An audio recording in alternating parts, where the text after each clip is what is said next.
Welcome to the Watts Wellness Podcast. My name is Corey Watts. And my name is Sanchia Watts. Based in Perth, Western Australia, both of us have been on our own self-development journeys for many years now, which has led to this moment. The intention behind the Watts Wellness Podcast is to help you meet yourself deeply as you navigate your own human experience. Become present in this moment. Take a deep belly breath. And be open to receiving this week's episode.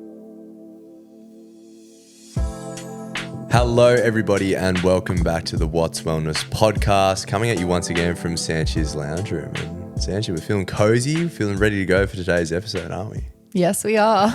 We are well and truly warmed up, guys. This is taking a few takes today. I'm not sure if it's the heat or just because this topic's actually quite big, but we're excited to get into it once again. Yeah, literally. We've said this probably like 4 times now, but that's all right. It's been a while since we've had to do a real restart on an episode, and, you know, we just like to get it right for you all. So recording on a Sunday afternoon isn't normally our game either. And it is like 43 degrees, so I think the heat is just zapping a little bit. But we're ready. We're ready to go this time. So if you're seeing this, we've made it, and congrats us. We've done well. Sanch, your strength in a challenge? Strength has been stepping into my feminine, being in my flow state, being connected, calm, cool. I've done some Reiki this week and that made me feel amazing. Sound healing's going beautiful. I'm honestly so grateful this week, and I actually don't have a challenge for once. I'm just feeling very, very connected and centered and open. Beautiful. How Namaste. Thank you. Yeah, lots of yoga lately. I'm in my element. How are you? How am I? I'm good. How are you? Good, thanks. How's my strength in a challenge? Strength for me, on the yin and yang at the moment, my masculine has been feeling really good at the moment. So feeling very aligned. I'm obviously doing a lot of work at the moment for the masculine coach sort of Instagram page and that kind of branding. So very much living in it at the moment, and it's feeling really good. So it's kind of forced me to revisit a few things and touch back on a few things within masculinity, and that's been really refreshing as well. So yeah, just feeling very good at the moment in that sort of sense. So life's good. Challenge at the moment, I think, is training, a little bit of burnout, a few little injuries and stuff coming on. But that's pretty normal for the time of year that it is at the moment with all the weather and stuff. So yeah, managing. It's Injuries are normal? Just at this time of year, I think, like just with heat and training loads, and it's all ramping up. We're gearing up, round 1, 6 weeks away. So yeah, just like little niggles and stuff. They're not like career-ending injuries. Just feeling a bit sore and a little bit, weary. Hurt my back the other day, so feeling a bit whatever. But we're getting there. So that's probably been my challenge. But overcoming that through just being disciplined with rehab and different things. So yeah, it's good. Loving it. Nice one. Alrighty, well, we're going to get into today's episode, and as we sort of alluded to at the start, today's episode is going to be on boundaries, and it is such a big topic. It's taken us ages to be actually able to get this episode right, so hopefully this is the last take, but it's just because it's so deep. There's so many different layers to it. You can take it through so many routes, but I guess, Sanch, do you want to lead off with sort of explain to everyone what you sort of think boundaries are? Yes, I can. So boundaries, they articulate your limits. They help people to meet you deeply. They connect you to your authentic self. They are based off your values. So you have to know your values in order to know your boundaries. We both agree on that. And I think once you know your values, you can then articulate your limits and your needs to other people. So if you prioritize peace, for example, if that's one of your values, you really love peace, you probably want to have a personal boundary of like an internal boundary where you don't pick up your phone straight away in the morning, because that's going to create maybe a little bit of dysregulation in your nervous system. So that's an example of a boundary, like not touching the phone for the first 30 minutes of the day. Boundaries exist in many different areas of our lives. You've got personal boundaries, internal boundaries, you've got money boundaries, financial boundaries. Like there's a whole array of boundaries that exist. And I think it's why it's tricky to talk about it, because it is quite broad. But at the end of the day, it is actually quite simple. It's all about articulating your limits and developing a stronger relationship with yourself. Yeah, definitely. I definitely agree. I think the big touch on point there is around values, that you're not going to be able to set boundaries if you aren't aware of what your own values are. So I guess if you're unconsciously incompetent to sort of who you actually are and like what it is that's going on, it's just not really something that's going to come in. So my advice would be to maybe look a little bit deeper within yourself and try to figure that out. But if you are on that step at the moment, then yeah, boundaries are a great way to be able to create that sort of inner peace and to create that sort of happiness within your life and, I don't know, bring back your power a little bit, I suppose. So sort of touched on there in being unconsciously incompetent, and there were sort of 5 archetypes that you sort of wanted to touch on, Sanchia. Did you want to discuss that a little bit? Yeah, so there's a really beautiful book that I read a few years ago. It was gifted to me by my beautiful friend Grace. And this book is called Setting Boundaries, and it's by Dr. Rebecca Ray. And she talks about boundaries need to stem from your inner leader, so your conscious self. And the inner leader is an archetype that allows you to make decisions in life that are made with the best intentions for you. And so an example of that is when you wake up in the morning and your inner leader's activated, it's going to take you to the gym, or it's going to take you on a walk or to a yoga class, whatever it is that helps you to be your best self. You're going to align yourself with that when your inner leader is present. But we all know that our subconscious, unconscious mind rules 95% of our life. And within the unconscious realm, there are 5 protective selves that Dr. Rebecca Ray talks about that can sometimes inhibit us from setting healthy boundaries with ourselves and others. So these 5 archetypes are, the first one is the guardian. And the guardian is kind of like your parental state. It's that archetype that tells you that you should have really high walls up and that you can look after yourself and you don't need to let anyone in. And life's easier when you're protecting yourself at all costs.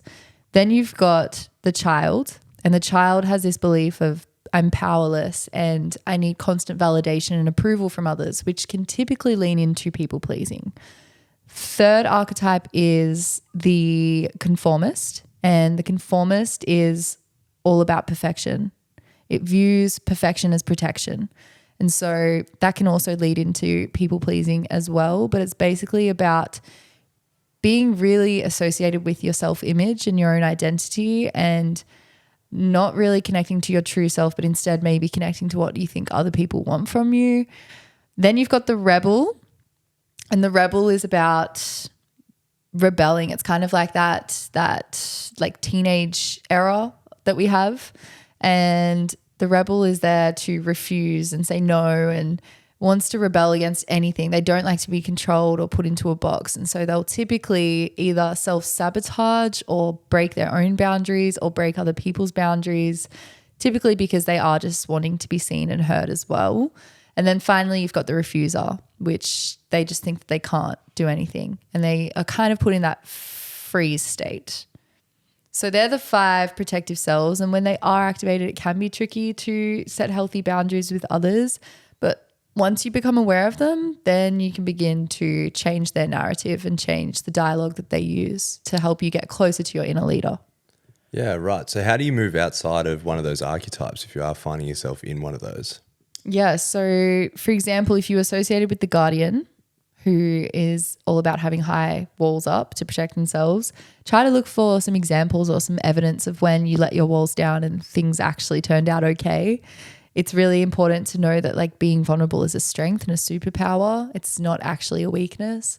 And it takes practice, and it sometimes takes talking it through with someone as well. But that's a beautiful way that the guardian can begin to soften and let their guard down a little bit.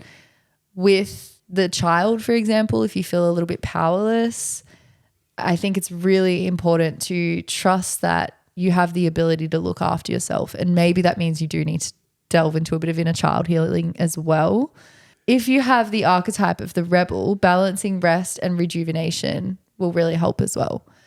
So just like knowing that you don't have to rebel against everything and you have the capabilities to set healthy boundaries will really help as well. It's really about building self-trust and building evidence for when you've held those boundaries in place and things have turned out okay.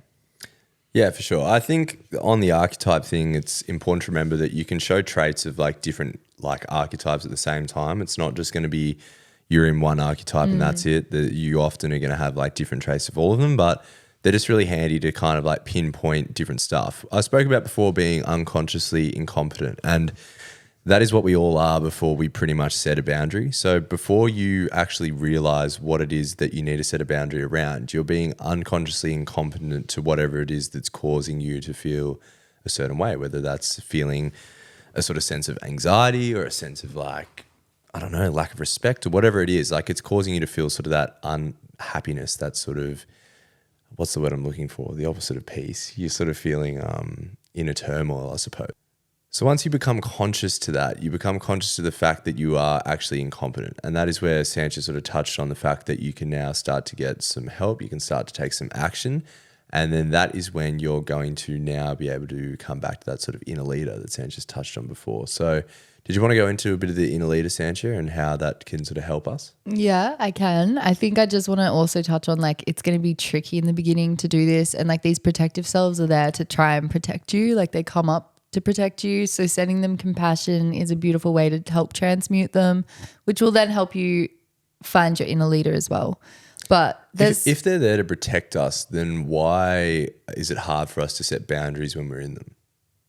Typically because we have low self-worth and we don't think we're actually worthy of a good life or a peaceful life. And so we have these protective selves here trying to keep us safe and trying to keep everything perfect and trying to control. But I think when you can lean on your inner leader to know that if things do go out of control, you've got the tools to self-regulate and pull yourself back into alignment. But it takes change and it takes a lot of courage as well to realize that maybe you've been limiting yourself. And I think when you're aware of like the 5 stages of change as well, that can really help too. So you can have the pre-contemplation phase where you're like, nope, it's not for me. Then you'll start to contemplate change. Well, maybe, which hopefully people are getting to in this podcast. Then you have the preparation of, okay, what do I do now? And then stage 4 is taking action. Let's do it. Then stage 5 is the maintenance part of I'm doing it and it's possible. That's where you create a lot of self-trust. And then stage 6 of change is typically sometimes a relapse and then the cycle begins again. And so obviously we are evolutionary humans and we are going to relapse. We're going to have moments where maybe we do fall back into those protective selves, but just knowing that you have the ability to connect once again to your inner leader, your true self, your higher self, that's where the self-trust is built. And every time you go through that cycle of change, you begin to create more self-trust, which helps you to create more alignment in your life.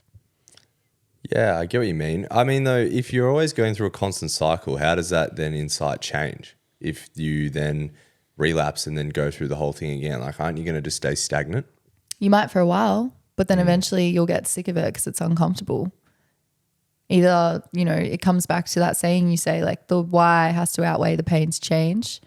So eventually if life's feeling too painful, being stuck in like the child archetype or the rebel, or you're just feeling like people aren't understanding you and you're not being met on different levels, like that eventually gets really unfulfilling. And so you typically will lean towards changing again. If you're on the self-development journey, you're probably listening to this podcast. So I assume that these people are probably inclined to make changes and they want to better themselves. So just know that if you do start to set some healthy boundaries with people, like it's going to be tricky in the beginning, but it definitely gets easier. So how do we go about setting a boundary, Sanchia? What do we sort of do? So I think first we have to recognize obviously our values, like you said at the start. What do you value? That will help you get really clear on the boundaries that you have for yourself and others. And then I think it comes back to emotional regulation. That's a huge part of the healing journey. We've touched on this many, many times, but regulating your emotions, allowing emotions to come up without judgment and letting them pass through will help you connect to your inner leader as well. And then conscious communication. And that's where you want to use the I statements, like I feel this way when this happens and I would like it if this could happen and I won't be able to do this because of this. And you don't have to over-explain your boundaries. I think a lot of people try to really, really explain everything and that's actually a bit of a trauma response when you go into over-explaining everything. But if you can just set the boundary, full stop the boundary, and just leave it there. Like you've articulated your limits. And if you're clear on it, there's no question about it. Sometimes there's compromise involved, but if you've got a very clear boundary that you need someone to follow, you just have to state the boundary. And it's not your responsibility how other people respond to your boundaries ever. Yeah, a good language shift for that would be a lot of the time like you'll say I can't, and you'll find when you use the word I can't, people will push back on that. They will argue it with you. For instance, if you say like, oh, I can't have a drink tonight down at the pub. You'll often get all your friends and stuff that'll come up to you and be like, oh, sure, you can just have one. Like, come on, mate, like you're being whatever, this or that. But if you change the language from I can't to I won't, you watch how people then will not like, come and try and change your beliefs or change your boundaries on that. That little language shift, I don't know what it is, but using I won't statements rather than I can't is such a big one for that. So obviously you don't do it aggressively, but if you're just firm and you say, I won't be having a drink tonight, you'll often find that people won't push back on it. Or if it's, I won't be accepting that behavior, or I won't be attending that event because it doesn't make you feel good. People aren't going to push back on that, and you'll find it a lot easier to sort of state that boundary and have people respect it. So it's really interesting. Yeah, good little one, I suppose. Good hack.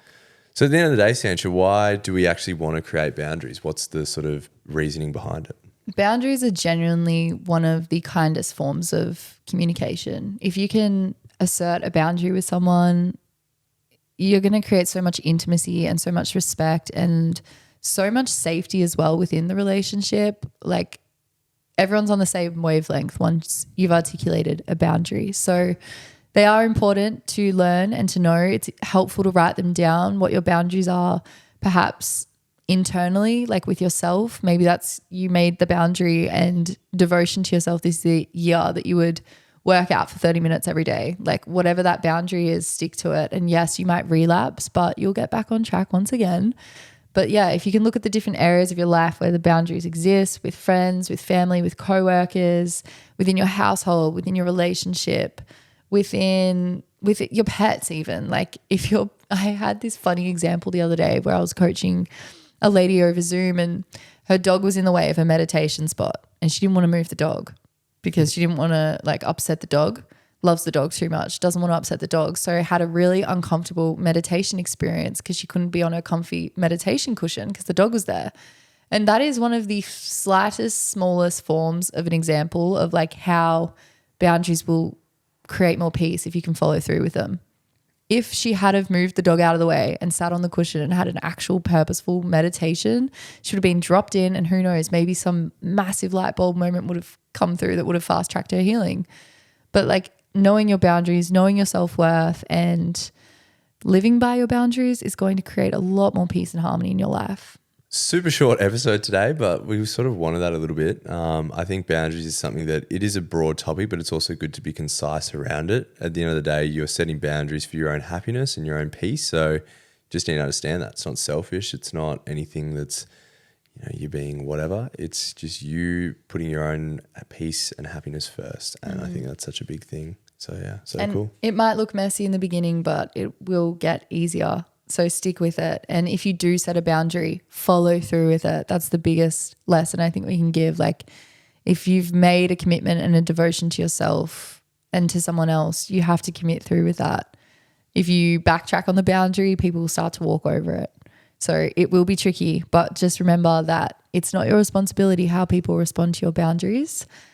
If you want a peaceful life, you have to create a peaceful internal world first. 100%. So good. Cool. Guys, this is actually going to be our second last episode of the What's Wellness podcast for season 1. We've got episode 20 coming out next week, which I think will be a bit of a wrap up on the podcast so far, some highlights, some things that we've loved. So we'll probably put something out on the socials to get some feedback from you guys because we want some input from you. But yeah, it's been a really good episode, Sanch. Thanks for sharing. It's been lots of fun. Yep. Thanks for letting me speak. No worries at all. So thank you everyone for listening to the What's Wellness podcast and we will see you in the next one. Bye guys.